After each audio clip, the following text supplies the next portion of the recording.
Kilalahan na ang miyembro sa Komiteng Rehiyon Panay nga napatay sa nagluntad nga enkwentro. Alaw na sa nga po ng Agosto 13 sa boundary sang Barangay Ayubo, kag Barangay Kananaman sa Banwa sang Leon.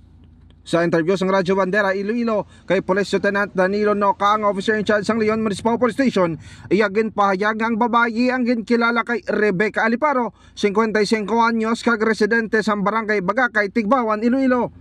Positibo nga ginkilala sa mga auto ni Aliparo nga siya gid man ang napatay sa enkwentro. Gen pahayag pa sa mga auto ni Aliparo nga sang nagabutho pa lang ini sa kolehiyo, isa na ini ka-aktivista tob-tob na kasulod sa makawala nga grupo. Gintinguan man sang iyang auto niya kuminsyon sa Aliparo nga magbalik na sa hanay sang gobyerno apang wala gid ini namati kag ginpadayon ang prinsipyo sang makawala nga grupo.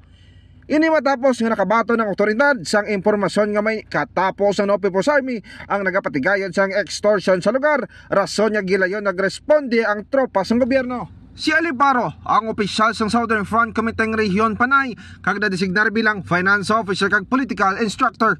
Ang enkwentro between sa 60% Infantry Battalion kag ginalits ng Military South, CPG o NBE. Una naman naging pahayag ni Lieutenant Noca nga mahimo isa lang sila kag grupo na ni Jenny Nasis Fariolan sang Miagao kag Eric Talibos sang Igbaras nga napatay man sa enkwentro sadtong Hulyo 29, 2023. Kag inis ka banderang Aaron Rifoyo, nagabandera sang matuod-tuod nga serbisyo publiko kag kalingawan sa Iloilo. Radyo Bandera. Ang ining balita ang ginadulong sa inyo sang DTX Coffee Mix. Himo sa natural nga sangka pareho sang amarkuso, chia seeds, sugared cane extract powder. DTX Coffee Mix. Nakakapi ka na, naka-detox ka pa. DTX Coffee Mix. Mabakal sa mga butika.